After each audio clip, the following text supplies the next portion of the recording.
بسم اللہ الرحمن الرحیم۔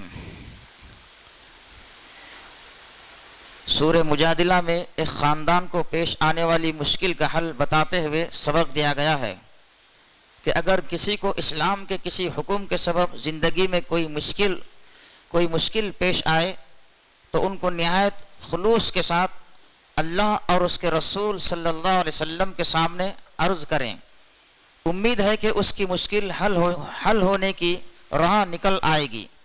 نبی صلی اللہ علیہ وسلم کے بعد یہی کام ان خدا ترس علماء فقہا کے ذریعے پورا ہو سکتا ہے جو عوام کی مشکلات کو سمجھنے اور حل کرنے کی صلاحیت بھی رکھتے ہوں۔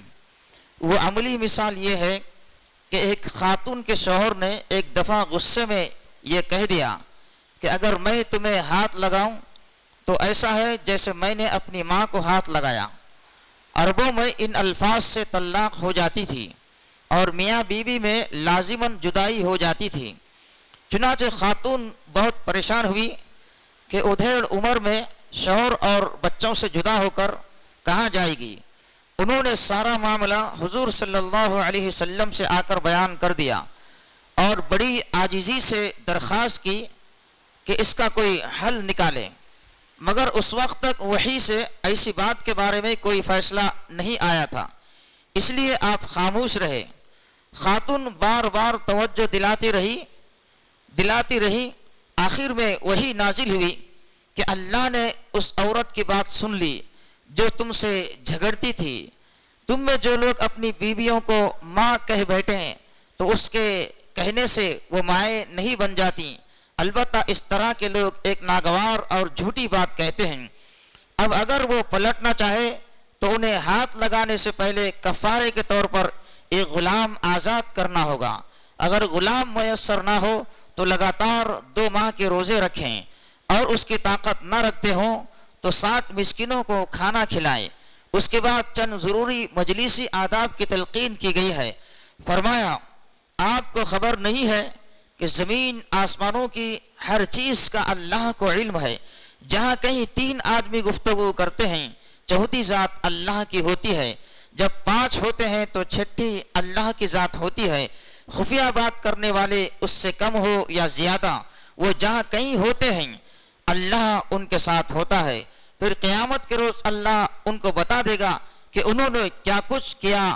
اللہ ہر چیز کا علم رکھتا ہے۔ جیسا کہ رسول اور اس خاتون کے درمیان گفتگو ہوئی، اللہ نے سن لیا اور اس کے متعلق احکامات نازل فرمائے۔ البتہ سرگوشی سے منع کیا گیا، خاص طور پر یہ ایک گناہ وہ ظلم، زیادتی اور رسول کی نافرمانی کے لیے سرگوشیاں اللہ کے نزدیک کفر کی بات ہے۔ ایسی باتیں یا حرکتیں بھی نہیں کرنی چاہیے جن سے لوگوں کے لیے تنگ دلی کا اظہار ہو یا تکلیف پہنچے۔ سورہ حشر میں منافقین سے خطاب ہے۔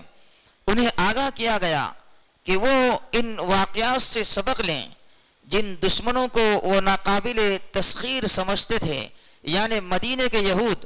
اللہ نے کس طرح وہ حالات پیدا کر دیے کہ وہ خود ہی اپنے گھر اجاڑ کر مدینہ چھوڑنے پر مجبور ہو گئے اور کوئی بھی ان کے کام نہ آ سکا۔ مسلمانوں سے کہا گیا، اے ایمان والو، اللہ سے ڈرو، اور ہر شخص کو فکر مند رہنا چاہیے کہ اس نے کل کے لیے کیا سامان تیار کیا ہے۔ تم ہر حال میں اس سے ڈرتے رہو، اور اللہ تعالیٰ تمہارے سارے اعمال سے باخبر ہے۔ ان لوگوں کی طرح نہ ہو جاؤ جو اللہ کو بھول گئے تو اللہ نے انہیں خود اپنا نفس بھلا دیا۔ یہی لوگ نافرمان ہیں۔ جنتی اور دوزخی برابر نہیں ہو سکتے۔ جنت پہ جانے والے ہی اصل میں کامیاب ہیں۔ ساتھ ہی ان کے دلوں میں نرمی پیدا کرنے کے لیے بتایا کہ یہ قرآن وہ چیز ہے کہ اگر پہاڑ پر نازل کیا جاتا تو وہ بھی اللہ کی خشیت سے ٹکڑے ٹکڑے ہو جاتا۔ اگر یہ بھی تمہارے دلوں پر اثر نہیں کر رہا تو گویا تمہارے دل پتھر سے بھی زیادہ سخت ہو چکے ہیں اور تم خود سنگ دلی کی سزا کے مستحق بنا رہے ہو۔ سورۃ الممتحنہ میں ان مسلمانوں سے خطاب ہے جنہوں نے ہجرت کے تقاضوں کو اچھی طرح نہیں سمجھا۔ انہیں بتایا کہ ہجرت اس طرح ہوتی ہے جس طرح حضرت ابراہیم علیہ السلام نے ہجرت کی تھی، کہ پچھلے ماحول سے بالکل تعلقات توڑ کر صرف اللہ اور اس کے رسول سے وابستہ ہو جاؤ۔ میرے اور اپنے دشمنوں کو دوست نہ بناؤ. تم ان سے محبت کی پہنگیں بڑھاتے ہو جو چاہتے ہیں کہ تم الٹے کافر ہو جاؤ. تمہارے رشتے ناتے اور آل اولاد قیامت کے دن کچھ بھی تمہارے کام نہیں آئیں گے. پھر یہ وضاحت کی کہ کافروں سے دلی دوستی رکھنے کو منع کیا جا رہا ہے، خصوصاً ان سے جنہوں نے تم سے دین کے معاملے میں جنگ کی ہو. اللہ تمہیں ان لوگوں کے ساتھ حسن سلوک اور انصاف کرنے سے نہیں روکتا جنہوں نے دین کے معاملے میں نہ تم سے جنگ کی ہے اور نہ تم کو گھروں سے نکالا ہے. اسی طرح یہ بھی اعلان کیا گیا کہ مسلمان عورت کا کافر مرد سے اور مسلمان مرد کا مشرک عورت سے نکاح حلال نہیں ہے.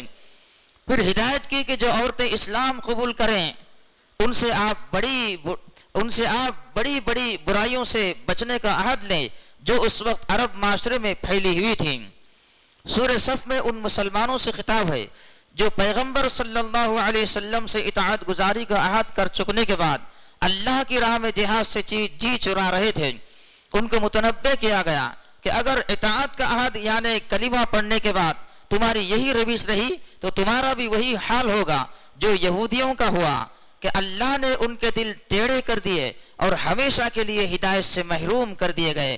جب حضرت عیسیٰ علیہ السلام اور ان کے پاس آئے تو معجزات کے باوجود ان کا انکار کر دیا اور اب اسلام کی مخالفت کر رہے ہیں، حالانکہ اسلام ان کی اور مشرکین کی مرضی کے خلاف اس سرزمین میں سارے دینوں پر غالب آ کر رہے گا. کمزور مسلمانوں کو صحیح راہ اختیار کرنے کی تلقین کی کہ دین کی راہ میں جان و مال سے جہاد کرو، کامیابی کی یہی راہ ہے. آخرت میں بھی اور دنیا میں بھی اللہ کی مدد اور اس کی فتح سے ہمکنار ہو گئے جو اب آنے ہی والی ہے اور جو تمہاری تمنا بھی ہے، جس طرح حضرت عیسیٰ علیہ السلام کے حواریوں کے ساتھ ہوا تھا کہ انہیں اللہ کی راہ میں پکارا گیا تو انہوں نے لبیک کہا.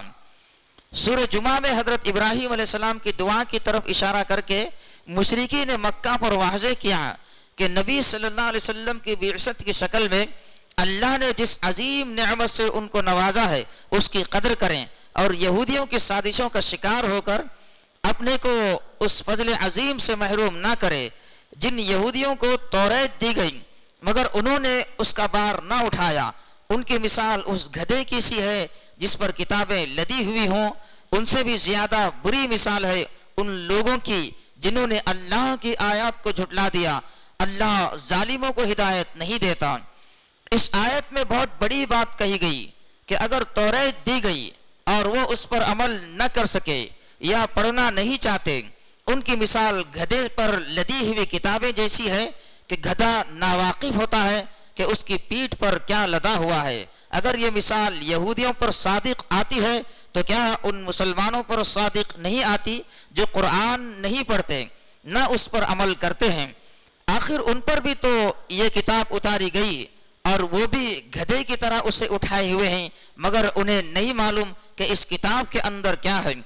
جمعہ کی اذان ہوتے ہی نماز کی طرف دوڑنے کا حکم دیا گیا ہے اور خرید و فروخت ممنوع قرار دی گئی اور اس عمل کو تجارت سے بہتر قرار دیا گیا. البتہ نماز کے بعد پھر کاروبار کرنے کی اجازت ہے. اللہ کا فضل تلاش کرنے کا حکم ہے. ساتھ ہی کثرت کے ساتھ خدا کی یاد بھی ہونی چاہیے. پھر مسلمانوں کے ایک گروہ کو ملامت کی، اس نے دنیاوی کاروبار کے لالچ میں جمعہ اور رسول صلی اللہ علیہ وسلم کا احترام ملحوظ نہیں رکھا. اس کا مطلب یہ ہے کہ انہوں نے اس سودے کی حقیقت کو نہیں سمجھا جو انہوں نے کلمہ پڑھ کر اپنے رب سے کیا ہے. سورہ منافقون کے پہلے رکوع میں منافقین کا کردار بتایا ہے.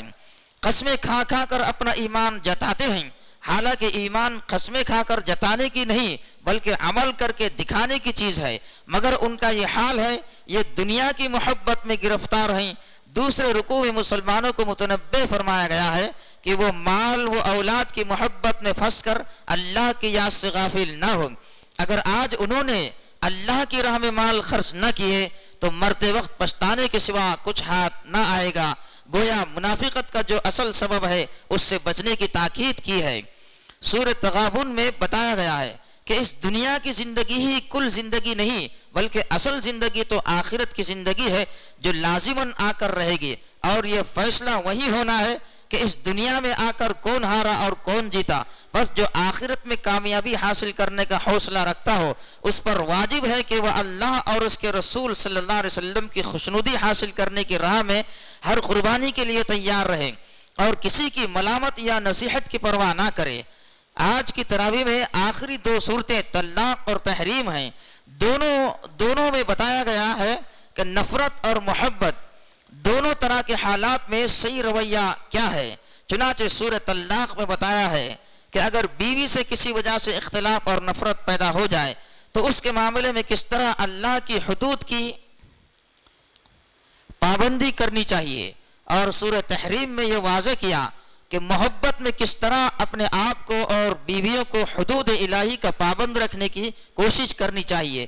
میاں بیوی کے رشتے ہی پر تمام معاشرت کی بنیاد ہے اور ہر شخص اس سے سابقہ پیش آتا ہے، لیکن اس رشتے کی نازک حدود کا اول سے اول تو سب کو احساس نہیں ہوتا، اور جن کو ہوتا بھی ہے وہ بھی نفرت یا محبت کی ہلچل میں ان کو ٹھیک ملحوظ نہیں رکھتے۔ جدائی میں شریعت کے تمام احکام پسے پشت ڈال دیے جاتے ہیں، اسی طرح محبت کی شدت میں خدا کے احکام کو اس محبت پر قربان کر دیا جاتا ہے۔ یہ دونوں باتیں شریعت سے انحراف کی ہیں جن کا نتیجہ آخرت کی تباہی ہے۔ چنانچہ سورہ طلاق میں اس بات کی وضاحت کی گئی ہے کہ اگر کسی کو طلاق دینے کی نوبت آ جائے تو یہ جائز نہیں ہے کہ وہ بیوی کو طلاق کے 2 کلمے کہہ کر فوراً گھر سے نکال دے، بلکہ اس کو اللہ کے مقرر کیے ہوئے قاعدوں اور ضابطوں کی پابندی کرنی چاہیے، اور یہ پابندی ہر غریب اور امیر سب کے لیے لازمی ہے۔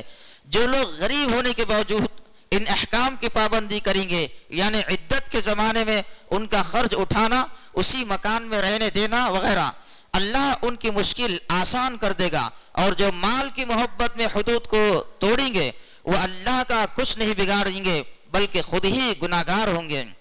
فرمایا اے نبی صلی اللہ علیہ وسلم، جب آپ یا آپ کی امت عورتوں کو طلاق دے تو عدت شروع کرنے کے لیے صحیح وقت میں طلاق دے اور عدت شمار کرتا رہے، ان کو گھروں سے نہ نکالے، وہ خود بھی نہ نکلے الا یہ کہ وہ کسی صریح برائی میں مبتلا ہو۔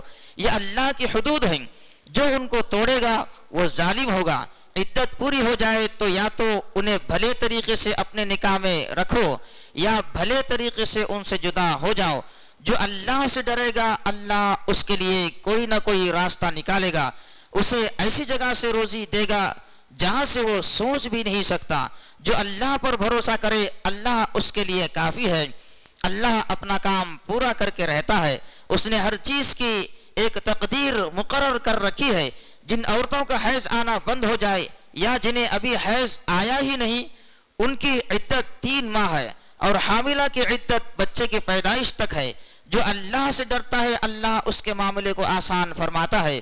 تم جہاں رہتے ہو عورتوں کو وہیں رکھو، انہیں تنگ کرتے ہوئے نہ ستاؤ، اگر حاملہ ہو تو پیدائش تک ان پر خوشی خوشی خرچ کرو، دودھ پلائیں تو انہیں ان کا معاوضہ دو، بھلے طریقے سے سب طے کر لو۔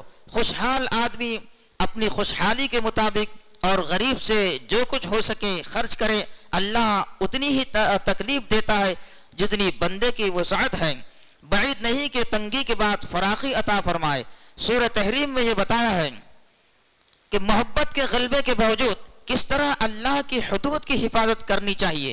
چنانچہ نبی صلی اللہ علیہ وسلم کا احتساب اللہ تعالیٰ نے ایسے فعل پر کیا جو اگرچہ اس لیے ظاہر ہوا تھا کہ کمزوروں پر نرمی اور بیویوں سے دلداری کی جائے، لیکن اللہ نے اس پر بھی گرفت کر لی، کیونکہ اللہ کا رسول تمام امت کے لیے نمونہ ہوتا ہے۔ فرمایا اے نبی صلی اللہ علیہ وسلم، تم اپنی بیویوں کی دلداری میں وہ چیز کیوں اپنے اوپر حرام کر بیٹھے ہو جو اللہ نے تمہارے لیے جائز کی ہے۔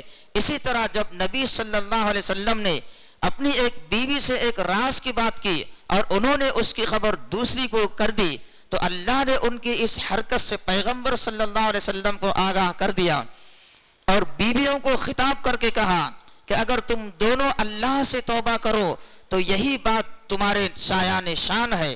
یہاں گرفت اس بات پر کی گئی ہے کہ محبت کے اندر بھی اللہ اور رسول کی بتائی ہوئی حدود کا خیال رکھنا چاہیے۔ پھر عام مسلمانوں کو خبردار کیا ہے کہ تم بھی اپنے آپ کو اپنے بال بچوں کو دوزخ کی آگ سے بچانے کی فکر کرو۔ پھر اللہ نے 4 عورتوں کی مثال دے کر سمجھایا ہے کہ برے سے برے ماحول میں بھی آدمی پر اپنے ایمان کی حفاظت واجب ہے۔ اس کے لیے اللہ نے فرعون کی بیوی حضرت آسیہ اور حضرت مریم اور حضرت نوح اور حضرت لوط کی بیویوں کی مثالیں دی ہیں کہ پہلی 2 عورتوں نے اپنے ایمان کی حفاظت کی اور اللہ کے یہاں بڑا درجہ پایا، اور دوسری 2 عورتوں نے ایمان کے تقاضے پورے نہیں کیے تو عذاب کا نشانہ بنی، حالانکہ یہ دونوں نبیوں کی بیویاں تھیں۔ ساتھ ہی یہ بات بھی واضح کر دی کہ عورت بھی اپنی پیدائش کے لحاظ سے نیکی اور بدی کے جذبات اور میلانات رکھتی ہے۔ یہ صحیح نہیں ہے کہ بدی کا سر چشمہ عورت کو ہی قرار دیا جائے۔ 24ویں تراویح کا بیان ختم ہوا۔ اللہ تعالی ہم سب کو قرآن پڑھنے اور اس کو سمجھنے اور اس پر عمل کرنے کی توفیق عطا فرمائے۔ اللہ اس کی برکتوں سے ہمارے شہر اور ملک کے حالات تبدیل فرمائے۔ آمین۔ وآخر دعوانا ان الحمد للہ رب العالمین۔